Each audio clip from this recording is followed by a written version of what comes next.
Hi there, today I'm going to talk a little bit about the new wingsurfer Matador and what details are different to the traditional new wingsurfer S26, what things are similar, what it's for, etc. So come have a look. This is a representation of a 4.6 wingsurfer versus a 4-meter Matador. Biggest difference in plant form is the Matador is pointier at the front in terms of outline, straighter in the leading edge, and then it has corner tips, where this wingsurfer is a more gradual fluid outline if you look at the arc of the leading edge in terms of this shape. There's also more dihedral, meaning the wingtips are further raised on the Matador than they are on the S26. It's also got a deeper draft, and the draft is locked further forward. The windows are smaller and they're tucked up right next to the strut, where the S26 has nice big windows that you can see everything. So the Matador is basically designed to be rigid, powerful. It's basically an upwind and then flagging downwind or wave riding wing. And so the draft is locked really far forward, very much on the front hand, and even when you get powered up, the draft doesn't move back.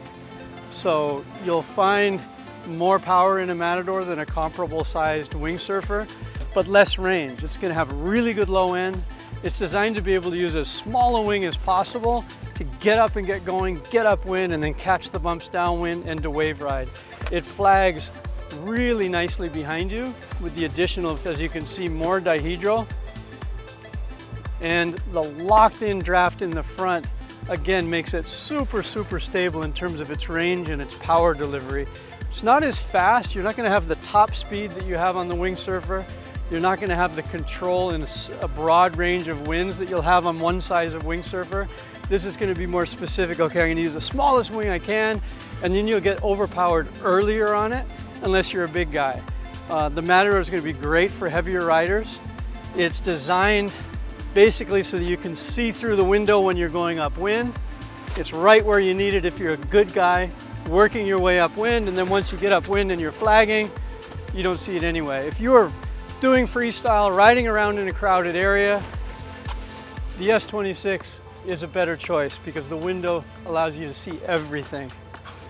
The handles are also stiffer than they are on the standard wingsurfer, so better for guys with bigger hands, bigger riders. Smaller, lighter riders may actually find them less comfortable than the S26.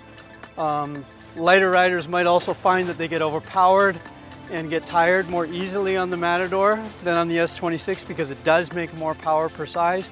And again, that power is locked much further forward in the wing. Leading edge is slightly larger diameter, as is the strut, again to compensate for that extra load where you're really going to be using it to crank upwind and then flag downwind. It does have the removable Y handles like the traditional wingsurfer, so you can take them off, you can span the gap between your handles if you want, you can leave them as they are, totally tunable. It's powerful, great for riding upwind and then flagging downwind, using the swell, riding the bumps, riding the waves, and to use as small a wing as you can get away with and still make real good power. In the bigger sizes, it only comes at the moment in a 3, 4, and 5. The 5 is a powerhouse. A big guy can get going in really light winds with it. If you compare it to a comparable wingsurfer, these per size make quite a bit more power, more sheet in and go, more get up and go. But again, less range, less all-around performance, but more grunt. The Matador is stiffer. It's a stiffer overall frame, so there's more boom power, which a lot of people want these days. So we've got two different styles of wing to suit the two different types of riding that people are doing.